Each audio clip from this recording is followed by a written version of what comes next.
effort to vaccinate people around the world with the largest and fastest procurement and supply operation ever undertaken. You can give a vax by visiting unicef.ca.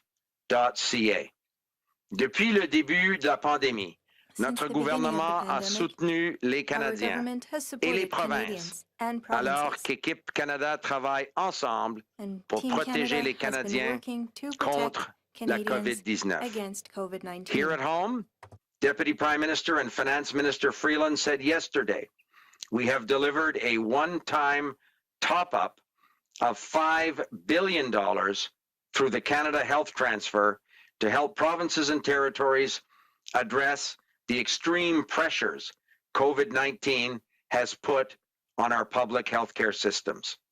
We are providing an additional $1 billion to support the successful vaccine rollout across the country so Canadians can receive their first and second doses as quickly as possible. And provinces and territories have done a terrific job in vaccinating their populations, and we thank them for doing so. I encourage you to get your first and second dose of vaccine as soon as you are eligible to receive it. Je voudrais maintenant inviter le Dr. New à prendre la parole. Alors, à vous, Dr. New. Dr. New, the floor is yours.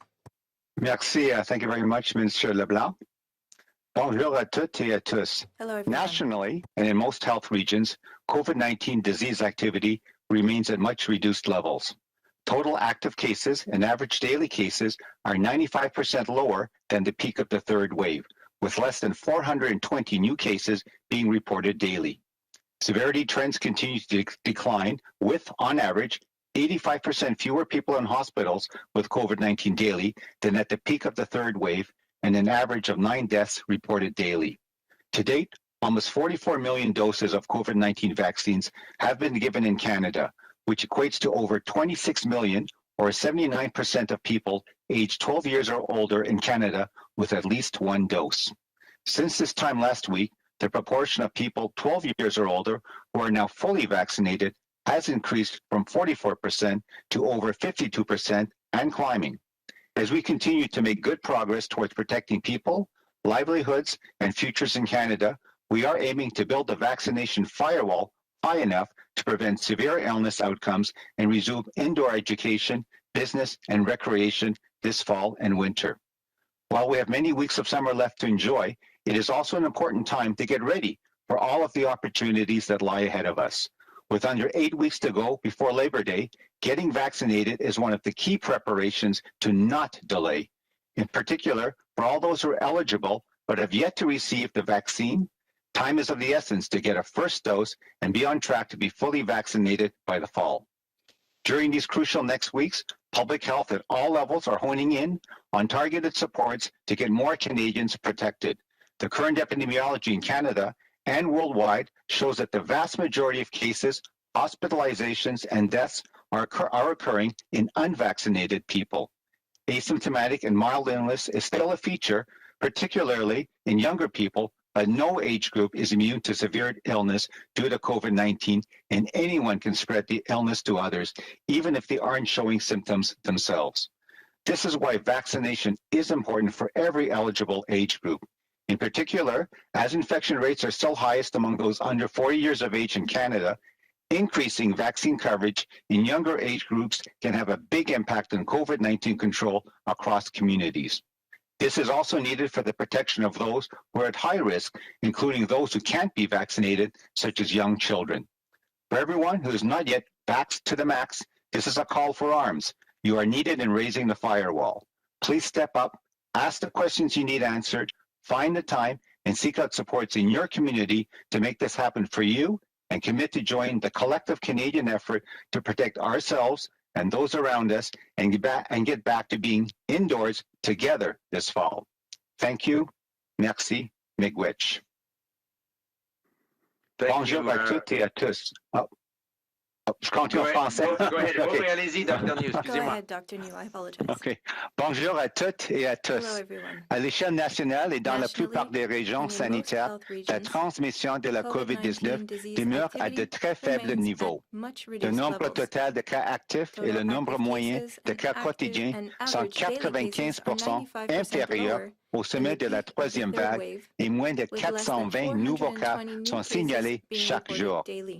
Le nombre de cas graves diminue Severity trends constamment, continue en to moyenne decline, with, 85% on moins average, des personnes 85% atteintes de fewer la people in COVID-19 hospitals dans with les hôpitaux COVID-19 par daily rapport au than sommet at the de la peak troisième of the vague third wave, et une and moyenne an de 9 average of décès 9 signalés deaths chaque reported jour. daily. À ce jour, près de To date, 44 millions de doses almost de 44 vaccins million contre doses la of COVID-19 COVID-19 ont vaccines été have been administrés au given in Canada, Canada, ce qui which équivaut equates to à plus over de 26 millions 26 ou million, or 79% des 79% of personnes people âgées aged de 12 12 ans years et or plus au older Canada in Canada ayant reçu with au at moins least une one dose. dose.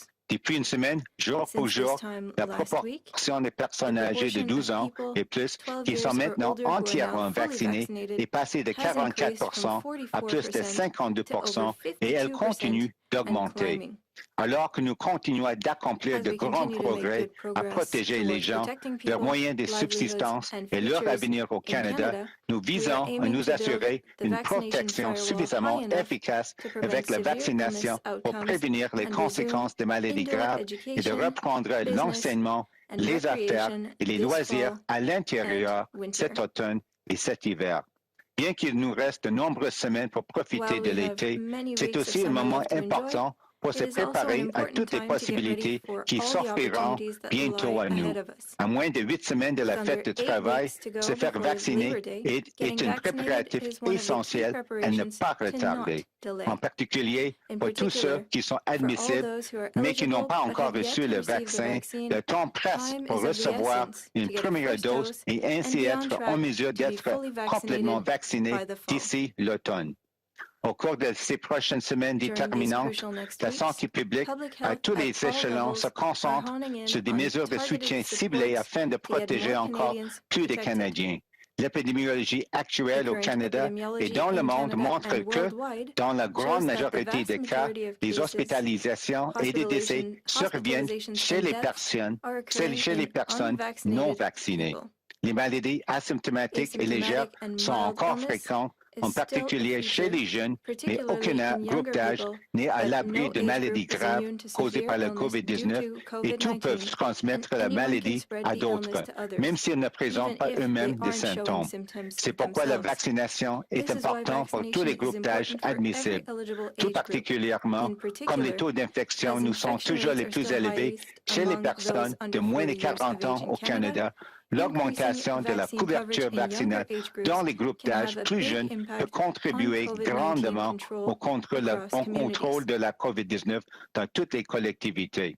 Il en va de même pour la This is protection des also personnes needed les for the plus protection of vulnérables, those who notamment are at a celles high qui risk, ne peuvent pas including être those who vaccinées, can't be comme les jeunes vaccinated, enfants. such as young Pour tous children. ceux et celles qui ne For sont pas encore everyone who vaccinés is au not max, yet nous vaxxed vous to the max, invitons à this is retrousser a call votre for manche. arms. Nous avons besoin You are de vous needed in pour raising assurer the une firewall. protection efficace importante. Prenez les devants et Please posez les step up, questions ask qui the vous questions that importent. you need answers Trouvez to, le temps find the nécessaire pour time, demander de and l'aide seek out dans supports in votre your community to collectivité make afin this de vous happen for faire you, vacciner. and commit to Engagez-vous à joining the prendre part à collective l'effort Canadian effort collectif to protect canadien pour nous ourselves and protéger those around et us, protéger notre and to entourage get back afin de nous indoors permettre de together retourner this à fall. l'intérieur ensemble cet automne. Merci. Thank you. Thank you. Merci. Miigwech. Miigwech. Merci beaucoup, Dr. New. Thank you very Alors much, maintenant, Dr. on New. va se tourner We're vers la now going brigadière to générale turn the floor Brody. to Brigadier General Brody. Merci. To date, we have brought in almost 56 million doses of COVID-19 vaccines across Canada in support of provincial and territorial vaccination campaigns. This week's Pfizer-BioNTech deliveries of 1.4 million doses were completed yesterday. We expect to receive large shipments over the next 2 weeks to meet our Pfizer-BioNTech forecast of 9.1 million doses for this month. We will also be receiving 2.1 million Pfizer-BioNTech doses the first week of August.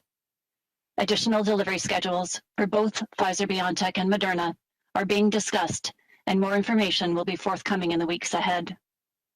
In the coming weeks, we will cross a symbolic threshold of 66 million doses, signaling that there are enough doses in Canada to vaccinate every currently eligible Canadian. As we pivot from limited supply to sufficient supply, we are implementing a more nuanced approach to ensure that the vaccines are stewarded in a manner that best supports Canada's enduring domestic needs, as well as optimizes options for supporting global vaccination efforts. As briefed in previous weeks, we will continue to offer provinces the option to hold doses from their initial rollout allocations in central inventory, along with a small, carefully curated strategic vaccine supply at the federal level to meet emerging needs. This allows provinces and territories ready access to vaccines as they need them in the months ahead. We have traveled far on this COVID-19 vaccine distribution journey since December 2020. I'm tremendously proud of the work of the team and our partners to date, and we will continue to adapt our distribution and inventory management approach to best support Canada's COVID-19 vaccination program. À ce jour, nous avons apporté près de 56 millions de doses de vaccins contre la COVID-19 au Canada, en appui aux campagnes de vaccination provinciales et territoriales. Les livraisons de 1,4 million de doses de Pfizer-BioNTech prévues pour cette semaine ont été complétées hier. Au cours des 2 prochaines semaines, nous anticipons de recevoir des livraisons importantes afin d'atteindre les provisions de Pfizer-BioNTech de 9,1 millions de doses pour le mois. Nous recevrons aussi 2,1 millions de doses de Pfizer-BioNTech la première semaine d'août. Des discussions sont en cours pour déterminer les calendriers de livraison supplémentaires pour Pfizer-BioNTech et Moderna. De plus amples informations seront communiquées dans les semaines à venir. Dès les prochaines semaines, nous atteindrons le seuil symbolique de 66 millions de doses, ce qui signifie que le Canada aura reçu suffisamment de doses pour vacciner tous les Canadiens et Canadiennes actuellement admissibles. Alors que nous passons d'un approvisionnement limité à un approvisionnement suffisant, nous mettons en œuvre une approche plus nuancée pour nous assurer que les vaccins sont gérés de manière à répondre aux besoins nationaux constants du mieux que nous pouvons et maximiser les options permettant de soutenir les efforts de vaccination mondiaux.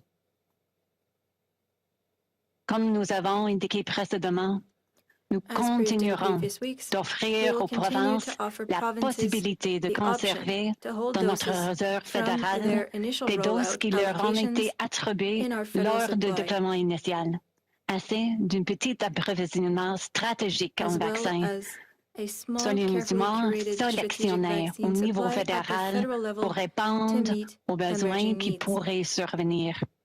Les provinces et les territoires pourront ainsi accéder facilement à ces vaccins selon leurs besoins dans les mois à venir. Nous avons fait de chemin depuis décembre 2020 en ce qui concerne la distribution des vaccins contre la COVID-19.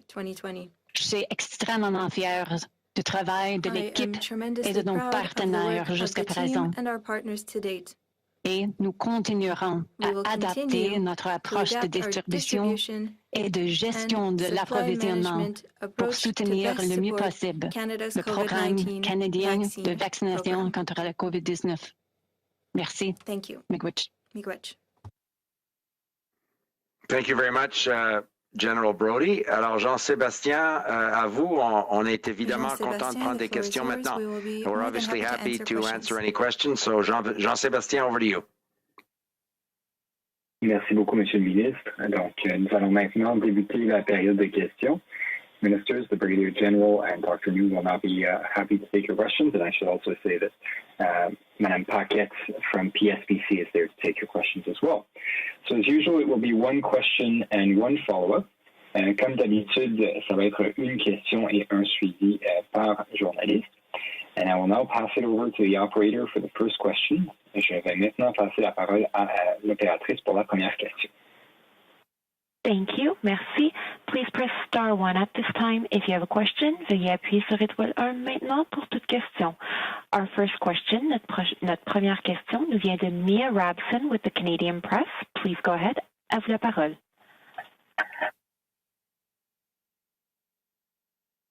Nuanced approach to distributing vaccines. I'm just wondering if you can give a bit more information about what that means, particularly as it relates to helping global supply of vaccines and what sort of that entails, and how many doses Canada sort of is now holding back and has not distributed to the provinces. Ms. Rabson, it's Dominic LeBlanc. You were cut off. I couldn't hear the very first couple of sentences of your question. Perhaps, Edith, I just want to make sure it sounded like General Brody or Dr. New could give you the precisions you're looking for. Perhaps you could just pose the question. I want to make sure we understood the first couple of sentences. Yeah, for sure. I'm just wanting a bit more detail on this nuanced approach that Brigadier General Brody talked about in terms of distribution as it relates to helping the global supplies. So, General, go ahead, and if Dr. New wants to add something. Thank you. What we're doing now is managing our vaccine supply in a very strategic way that allows us to ensure that the provinces have the doses that they need on hand and readily accessible, while minimizing wastage and optimizing our ability to transition doses for global donation as the provinces signal that they no longer have a requirement for those doses. And I think you had asked a question regarding how many doses are currently sitting in central inventory. So at this point in time, we're managing about 2 million doses on behalf of the provinces. So these are doses from their initial deployment allocations that they've indicated that they would like us to manage centrally so that they can pull them down at the time and place of their choosing as their programs indicate that they're ready to accept those doses. Thank you. Thank you. And just wanted to clarify that 2 million is on top of the Federal Reserve doses you talked about. But this is probably a question for Minister LeBlanc. Are we planning to stockpile doses of vaccine in Canada, sort of awaiting kids being approved later this year, rather than donating them to countries who might be able to use them immediately?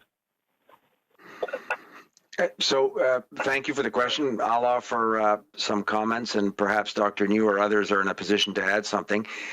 We have said from the very beginning, the most important responsibility we as a national government have is to ensure that we quickly, safely, and successfully procure the necessary vaccine doses to ensure that every eligible Canadian who wants one can have one as quickly as possible.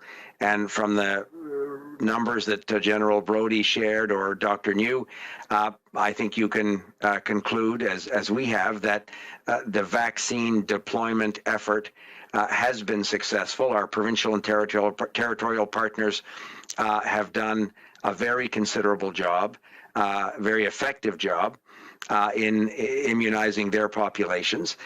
We have also said, and we've seen months ago, some of the challenges of a global supply chain and the global pressure on these large pharmaceutical companies in terms of procurement. So we will be very prudent in ensuring that we always have access to all the necessary vaccines to immunize Canadians. And your question, I think, is very valid. If, for example, Health Canada grants approval based on some trials that are underway now for younger persons to be vaccinated, we would obviously want to very quickly have the vaccines necessary for provinces and territories to begin immunizing younger people. Dr. New said that Labor Day is less than 8 weeks away. Kids will be going to school. Obviously, if the regulator, if Health Canada determines that it's safe to administer vaccines to persons younger than 12 years old, our job as a national government is to ensure that we have available those vaccines to protect Canadians. So that will always be our primary focus. We will never do anything that will jeopardize our ability to have quickly and safely access to all the vaccines necessary to immunize any eligible Canadian. But as Minister Gould and the Prime Minister spoke about earlier this week, we also accept our responsibility to work with international partners to help distribute vaccines to developing countries. Canada has already made a very significant contribution, and we're always looking at ways to do more. I think General Brody said it very well. The primary responsibility is to ensure that we're able to vaccinate Canadians, but we want to do so in a thoughtful way to ensure that if we're in a position to increase our donations to developing countries, to facilities like COVAX, working with UNICEF, a number of other partners, we're in a position to do so. But our focus always has been and must remain ensuring that we first and foremost have all the vaccines necessary to quickly immunize Canadians at the very moment that Health Canada says it's appropriate to do so. But perhaps Dr. New wants to add something, or General Brody? It's Dr. New. Maybe the only other point I would make is that obviously, as Minister LeBlanc and others have said, is that yes, we're keeping an eye on in terms of the issue of approval of a vaccine for children 12 and under. Certainly, that's something we're monitoring. Obviously, there's clinical trials underway. There's obviously a submission that needs to be made to our regulator, Health Canada, and then obviously their due diligence in terms of looking through the data, and then subsequently, hopefully, approving the vaccine. But I think we can't also forget that we're in the here and now. And right now, although we're doing very well, there's still room for improvement. If you look at the percentage of Canadians who've received one dose, it's good overall. You know, we're about 80%, but that still means that 20% of eligible Canadians who are unvaccinated with not even a single dose. And that's something that I think all of the provinces, territories, and ourselves included at the federal level are really looking at. What are the issues? What are the barriers?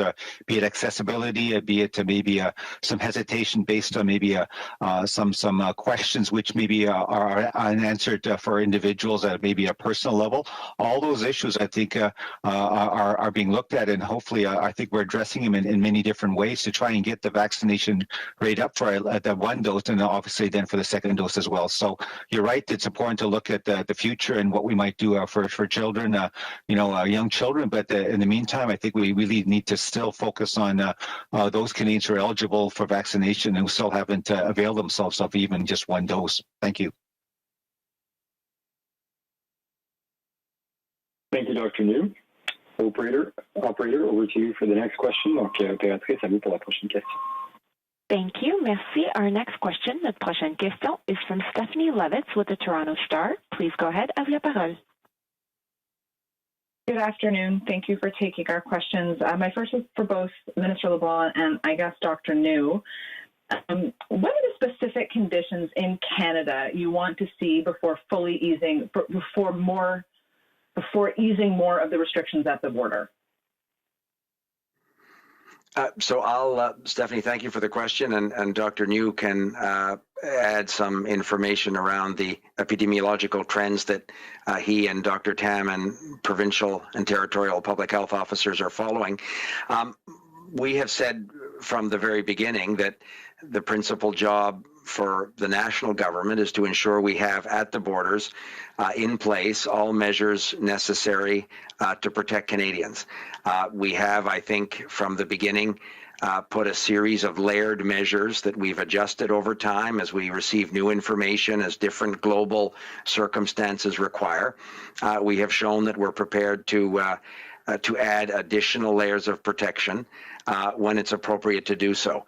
We've also said that we understand very, very much Canadians' desire to be able to travel again, to see family members, to resume some of the activities that were so important before COVID-19 before the pandemic, and that's why we eased some measures in a balanced, thoughtful way on July 5th, and we have said we're prepared to take additional progressive steps over the coming weeks and months as it's safe to do so. The Prime Minister is convening later today a discussion with First Ministers, with Premiers. We are going to talk about further measures at international borders, and we'll have more to say about specific measures over the coming days and weeks. But we think it's important to remind Canadians that there are still some significant challenges with COVID-19.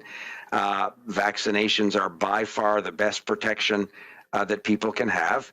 But we will, and we understand from the tourism sector, we understand from the hospitality industry, and the general desire of Canadians, as I said, to be able to travel in a safe and appropriate way. And we're going to continue to work with public health authorities, provinces and territories as we evolve the posture at the border. And we will have, I think, more to say in the coming days around the appropriate phased relaxation of certain measures.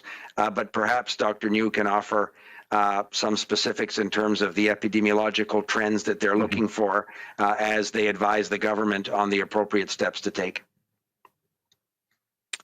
Thank you very much, Minister LeBlanc. And you're right. What we're doing, obviously, at a technical level, from a public health perspective, is looking very carefully at the data, epidemiological indicators, and so on. Obviously, the vaccination rate among the Canadian population is a very important metric to follow, because the more protected we are as an entire population, the more resilient we would be in terms of any potential, what we call maybe a potential importation of cases. So, as I mentioned earlier, we're pretty good right now with 80% of Canadians, eligible Canadians, having received one dose, but we could do better. And then we're also having to ramp up, obviously, with our second dose coverage. So beyond the vaccination, the indicators we're looking for are really in terms of seeing where we're at with respect to severe illness and death. And as I said, that situation looks good. Certainly metrics like hospitalizations and deaths are all trending downwards in a very, I think, good and dramatic fashion, which I think speaks to the importance and the sort of the effectiveness of the vaccines overall.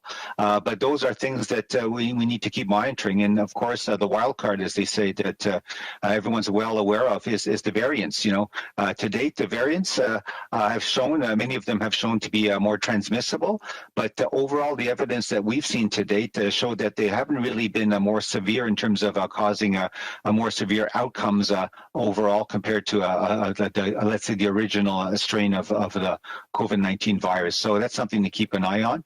And we're also continuing to monitor in terms of vaccine effectiveness. What we're looking for is what we call vaccine escape, or the potential impact of the variants to reduce sort of the overall effectiveness of the vaccine. And we haven't seen that to date either. But like I say, we continue to follow the data and the evidence. And I think the last point I would make is that it's a bit of a cautionary tale. We always look over to other countries and see what their experience is. And as you can see, even now in Europe, as they've opened up to varying degrees in different countries, there's been different experiences. And even in countries that have had good success with their vaccination programs, we're seeing a resurgence in cases, and countries are having to reapply and sort of go back down into a sort of stricter, I don't want to say full lockdown, but certainly putting a stricter public health measures back into place. So I think all of that is sort of a part of the mix as we look at the data and give our best advice to the government.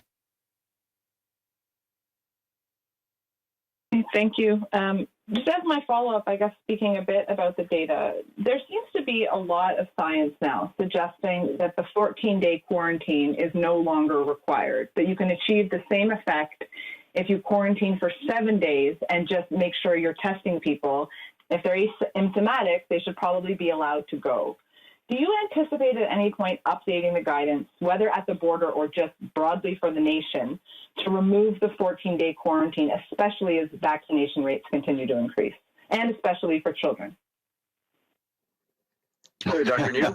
Wow, there's lots in there. So let me first start with one point, is that in terms of the border stance and the quarantine period, I think there's two elements that I think maybe might be a bit confusing for the general public. One is what we call the period of infectiousness. So for people who actually have COVID-19, actually are considered an active case, certainly from the evidence and data to date, and that's what by and large the provinces and territories are looking at, is that a person who actually has COVID-19 is considered infectious for up to about 10 days after the initial onset of symptoms, or at least that initial positive laboratory test result. And so after 10 days, that person could be considered non-infectious to others. The 14 days in the quarantine, I think, speaks to what we call the incubation period. So if someone is actually exposed to the virus, it can take up to, certainly from the evidence we've seen to date, up to 14 days for the person to actually develop symptoms, and obviously then be able to be infectious to others. You're right. There's obviously, like I say, a bit of what we call a bell curve to that, where most people will tend to, with their incubation period, declare their symptoms, become symptomatic and infectious probably earlier, probably 7-10 days. But there is obviously a certain percentage of individuals who will still go on to be infectious later in the incubation period, be it day 12, 13, and so on. So in some ways, it becomes an issue of risk tolerance and risk management. The other aspect to consider is that no vaccine, as we know, is 100% effective. So even for fully vaccinated individuals, it's still possible that for a given individual, you could still be, transmitting the virus to others. And so all that's been taken into account. We're risk managing it. We're looking at what is reasonable from a policy perspective. We've given advice to the government, and you can see that we're changing sort of the policy at the border with respect to fully vaccinated travelers, taking into account all of the science. But to your point about the quarantine period, I think certainly from a federal perspective at this point, looking at metrics such as the volumes of incoming travelers, looking at vaccination status and potential for those individuals, some of them at least, to declare their symptoms, up to the full 14 days. That's all part of the mix. And I would say certainly domestically, in terms of the quarantine period, I would leave that to provincial and territorial authorities in terms of what the policies they actually have in place for managing exposed people and how they manage those within potential incubation period of up to 14 days. Thank you. Thank you, Dr. Liu. Operator, over to you for the next question. Encore Béatrice, à vous pour la prochaine question. Thank you. Merci. Our next question, notre prochaine question, is from Mackenzie Gray with CTV News. Please go ahead. À vous la parole. Hi, my first question is for Brigadier General Brody. Obviously, the government was able to bring in a substantial number of Moderna doses in the final weeks of June and the first week in July, but right now there's no delivery date for further Moderna doses, and we're seeing a number of Canadians, either walking out of line when they hear it's Moderna and wanting to get Pfizer. Is there any contemplation right now to hold on getting further Moderna doses to work through the kind of glut of Moderna we have in the country right now?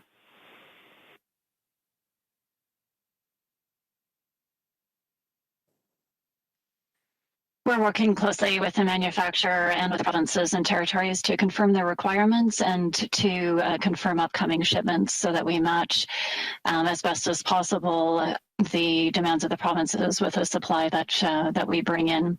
We do have signals from Moderna of upcoming shipments to complete their July shipments, and we continue to confirm our shipments for Pfizer for the upcoming weeks as well.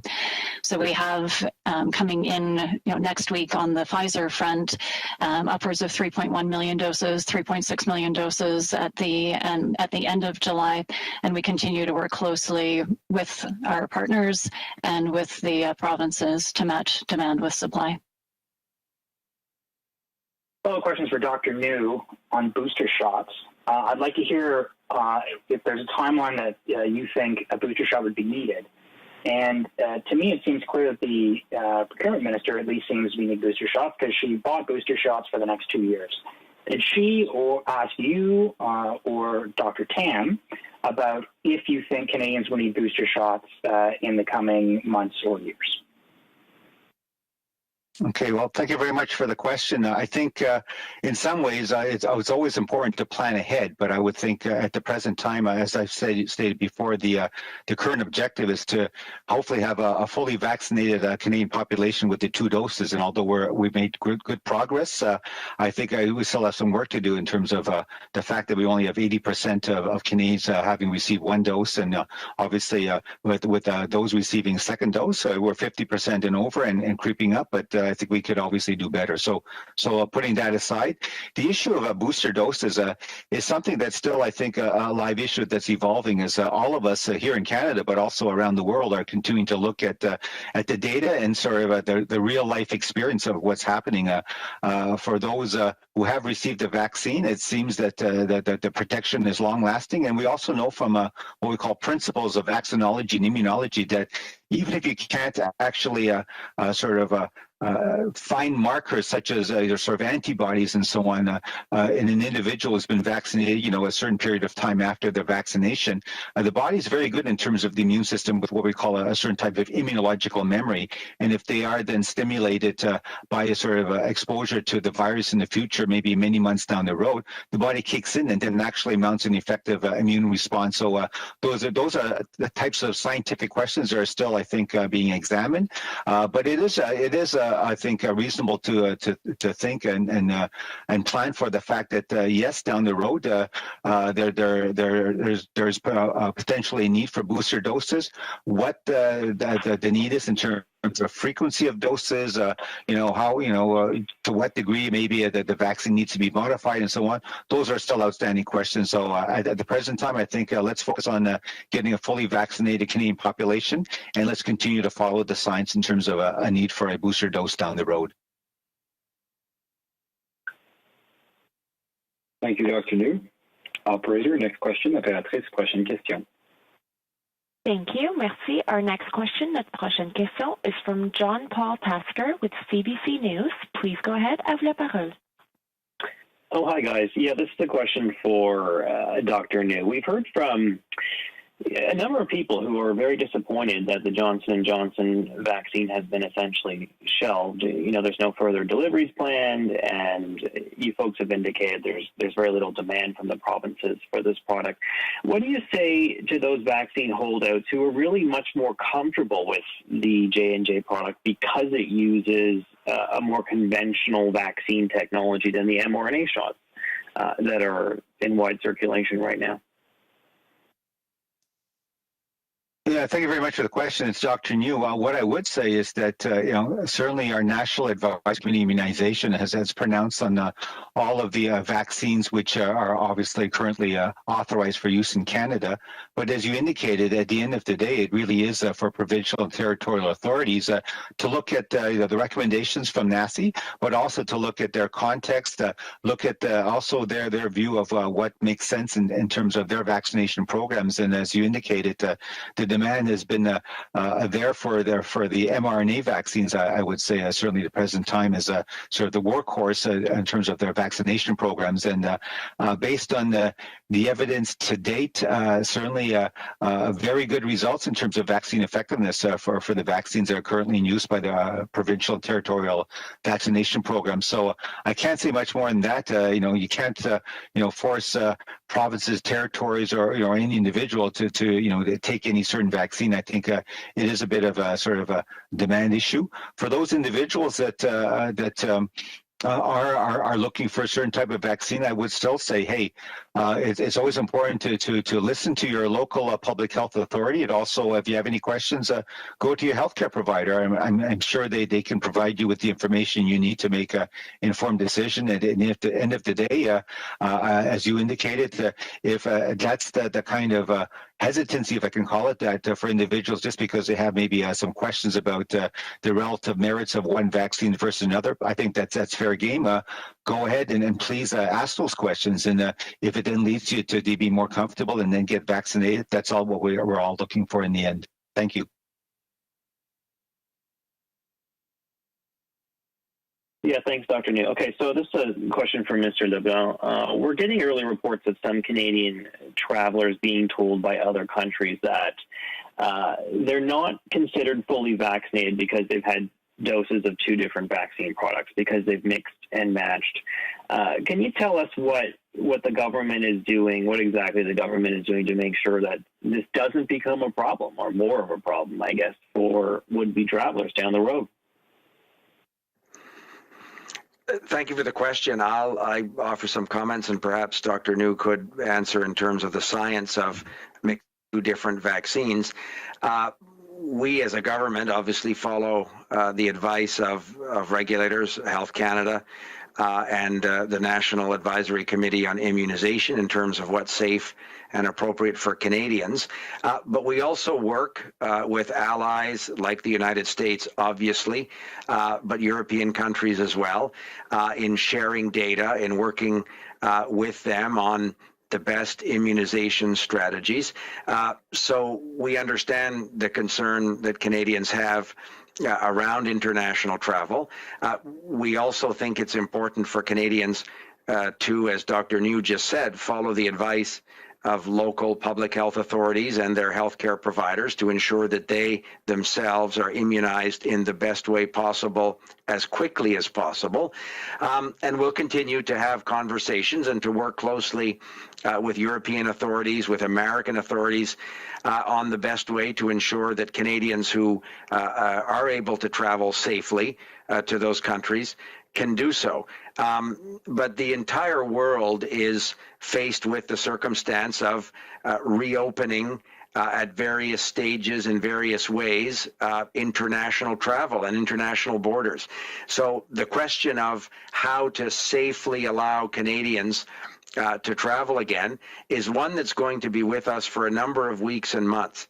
As you know, the Government of Canada is working with provinces and territories on some proof of vaccination to help Canadians with respect to international travel. We have an ongoing conversation which is very constructive with provinces and territories. My colleague, the Minister of Immigration and Citizenship and Refugees, is leading an effort with the Public Health Agency of Canada to develop the appropriate proof of vaccine credential, which will assist Canadians in international travel. So over the coming weeks and months, we'll have more details and information on that.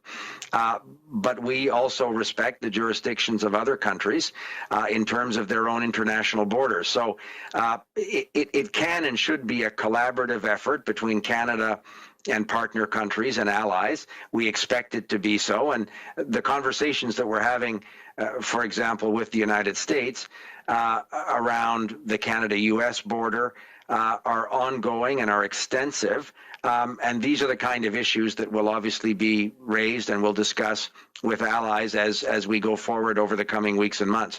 But perhaps Dr. New on the science of mixing vaccines and perhaps what some international partners are saying in conversations that I'm sure he's having with international colleagues as well.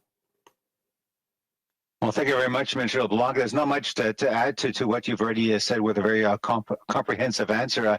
I would say from a, quote, the scientific public health perspective, I think that here in Canada, we're fortunate. We actually have a sort of a suite of vaccines that we're able to offer Canadians compared to many other countries which don't really have that option. And so looking at the issue, as you say, of mixing and matching, certainly it's been based on very thoughtful analysis of the data available to date in various studies. And I think as we stated at previous press conferences, the data is very compelling. If you look at various studies looking at certain groups like healthcare workers that received initially a dose of vaccine of one type and then getting a different vaccine for their second dose, that the results actually are much better than what we call homologous sort of a schedule of receiving the same vaccine for both the first and second doses. So I think in terms of the immune response, very good results and from those studies, and based on that, that's why NACI, I think, in terms of their deliberations, looking at the data,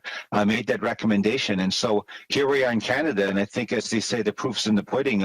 You look at the results of our vaccine rollout, and the fact is that our case counts, severe illness, hospitalization, deaths are declining dramatically, I would say. And if you look at things such as outbreaks in the high-risk settings, such as nursing homes and so on, they're really, very few, if any. I'm not aware of any major outbreaks per se, compared to what obviously we experienced with our previous waves here in Canada. So overall, I say from a public health scientific perspective, I think we've done the right thing to date. Certainly the evidence is there in terms of what's happening in Canada.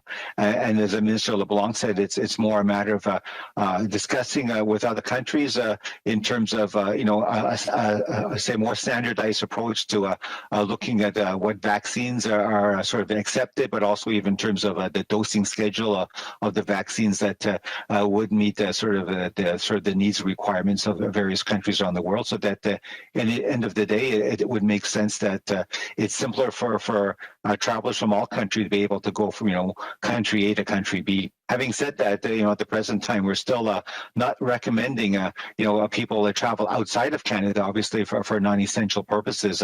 I think if you look at the situation in many countries, even those that have good vaccination programs, they're having resurgences. There's the emergence of variants, and so Canadians who go outside of Canada, I think there's still a certain level of risk that you need to be aware of. And I think for the time being, I would myself personally restrict my any travel to within Canada. Obviously, being double vaccinated and looking and following the advice of local officials in whatever jurisdiction you may be considering traveling to, especially now with the summer holidays. Thank you. Thank you, Dr. Liu. Operator, over to you for the next question. Donc, opératrice, à vous pour la prochaine question. Thank you. Merci. Our next question, notre prochaine question, is from Charlie Pinkerton with iPolitics. Please go ahead. À vous la parole. Good afternoon, all. My questions will probably be for Minister LeBlanc or Dr. Liu as well. The Prime Minister said this morning on a French radio station that in the coming weeks, not days, the government will have more updates on loosening travel restrictions. Mr. LeBlanc, you've obviously said different today, referring to days, and mentioning that the Prime Minister is talking to the premiers about this tonight. So the sort of deadline that's coming up is July 21st, only 6 days away, which is when the border closure agreement with the U.S. is set to expire and other travel restrictions are set to expire as of right now. We've heard from the Border Security Minister before that 75% of all Canadians being fully vaccinated is what he wants to see before normal travel can resume. We're obviously not quite there yet in Canada, nor will we be by July 21st. But I don't think there's an expectation that normal travel is the next step in the removal of travel restrictions. So my question is, should those who are anticipating or looking forward to traveling in a less restrictive way than is currently still look at July 21st as a date for when there might be easier travel, or should they sort of kiss that date goodbye as to when things might be drawn back a little bit? Thanks. I'll offer some comments, and Dr. Liu can obviously add something as well. I think Dr. Liu just said something significant in terms of the travel advisories that remain in effect for Canadians around international travel. Vaccination rates have to continue to go up as they are. We're very encouraged, obviously, by the last number of weeks, but that trend needs to continue. We as a government have said that we're constantly reviewing the measures at the border, receiving advice from Dr. Liu, from Dr. Tam, from public health experts across the country, and are prepared to make the changes that are appropriate based on the medical and scientific advice that we receive. The First Minister's meetings have, for many months, included discussions and conversations with First Ministers around public health measures, including at the international borders. So it's part of an ongoing conversation that we're having with provinces and territories. We obviously solicit their views. I wrote some weeks ago to all premiers asking them to share with us their views on the appropriate phased approach at Canada's international borders. There's obviously also a circumstance, as Dr. New said, in terms of potential variants, where we have to take different measures at the border. So none of these decisions are simple or one-dimensional. The Prime Minister said over the coming weeks we'll have something to say. That's right. I may have said days, but if I meant 14 or 21 days, that could be 2 or 3 weeks. These are ongoing conversations. We do recognize, however, that Canadians are anxious, and particularly in the domestic context, to be able to once again see family members and travel. We hope that they can safely do so over the nice weeks of the summer ahead of us. You mentioned the July 21st order in council date. We have in the past used that rollover, the renewal of the orders in council, which give legal authorities necessary for the border measures, can also set a coming into force date for some weeks hence. So we can renew the July 21st orders in council, and we can, based on certain metrics and certain advice that we receive, set dates where in the future where border measures may evolve. Those are the exact kind of discussions that the COVID Cabinet Committee is having this week, and those discussions are obviously ongoing with the benefit of the advice from Dr. New and Dr. Tam, and again this evening from First Minister. So we'll have more to say when it's appropriate to do so, but perhaps Dr. New wants to add something in terms of measures again at the border and how scientific and epidemiological indicators help inform those decisions.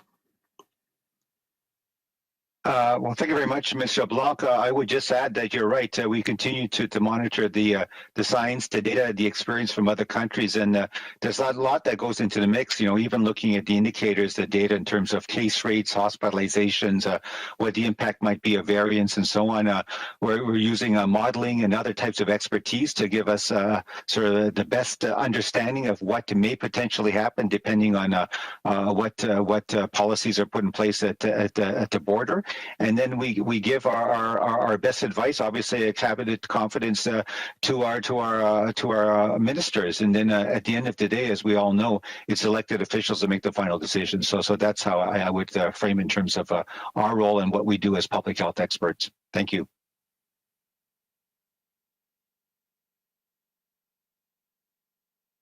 Okay, thanks. My second question, Dr. New, this is probably best for you. A few weeks ago, Ocugen, I believe is the name of the company, excuse me for pronouncing it wrong if I did, through its Canadian partner, Vaxogen, submitted an application for approval for its COVID vaccine, which is being used in other countries, but our federal government has not purchased itself.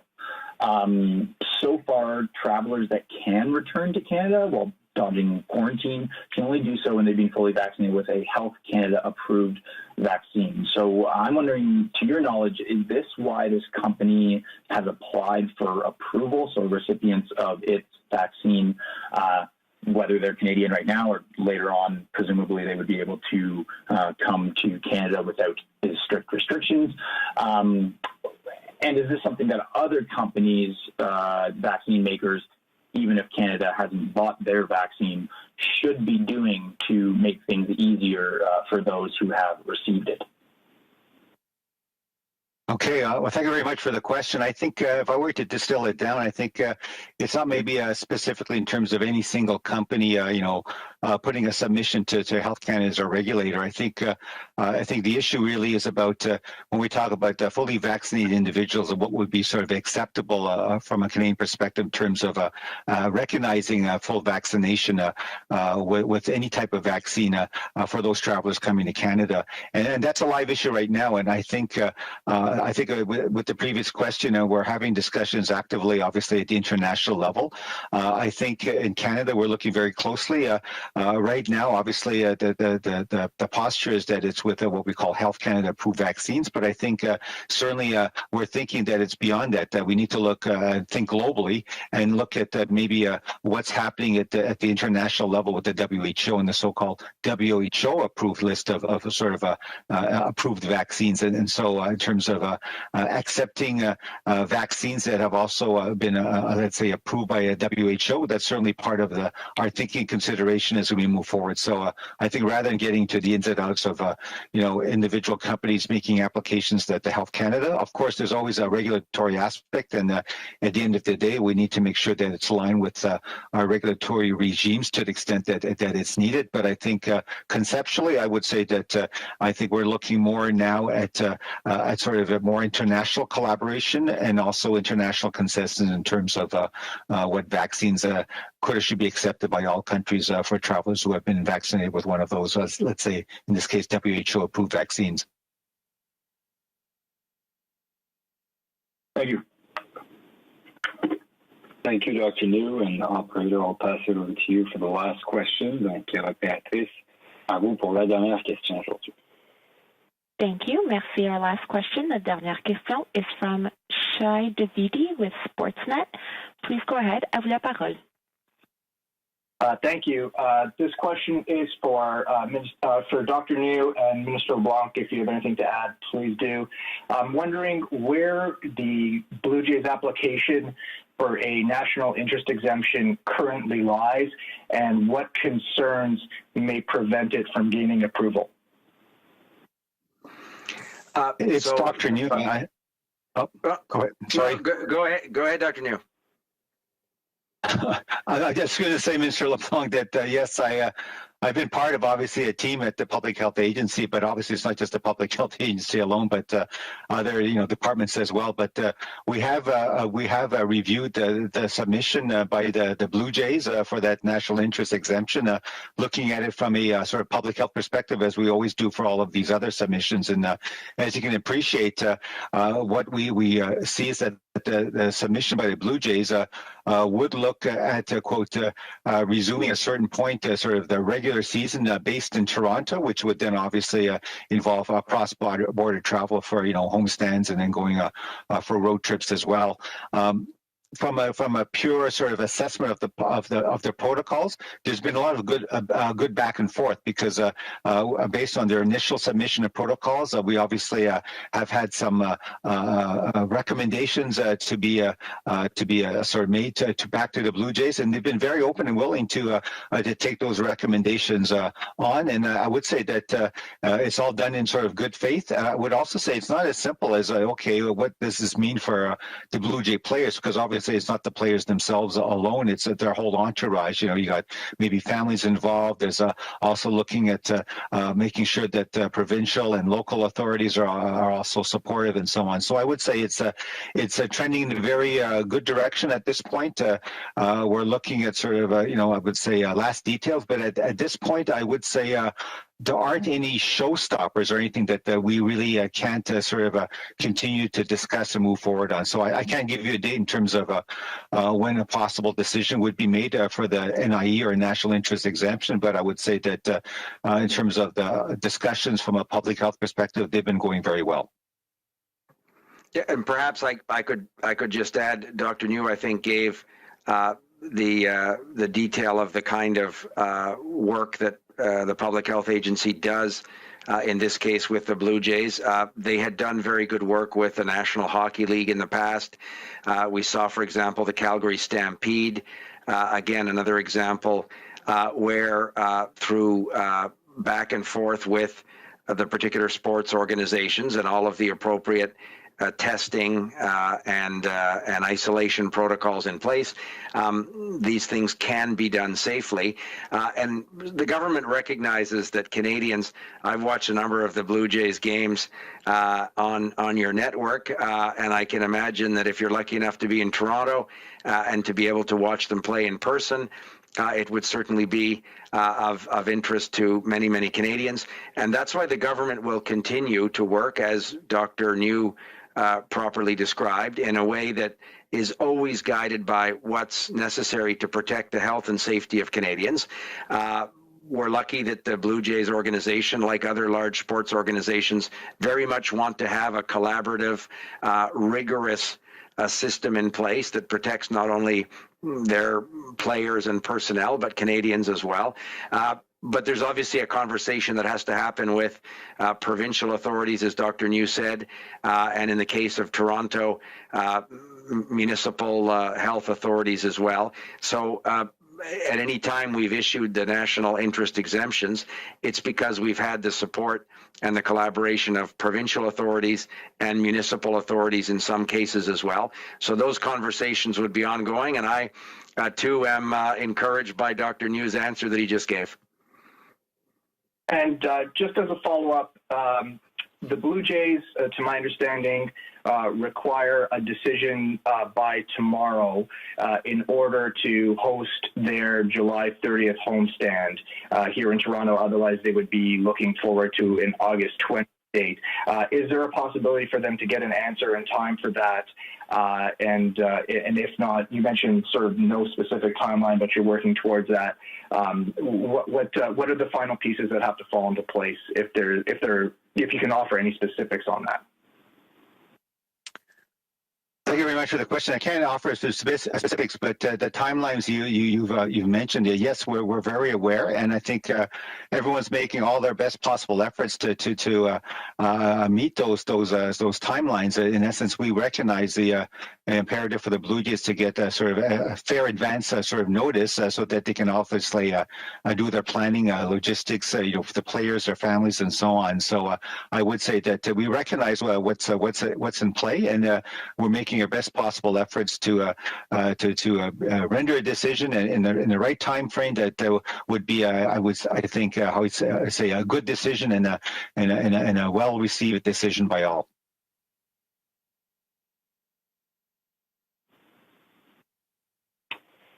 Thank you, Dr. Liu. Donc, voilà qui met fin à cette conférence de presse. Merci d'avoir été parmi nous. That marks the end of the press conference. Thank you for being with us today. Bonne journée. Have a great day. Merci beaucoup. Bonne journée.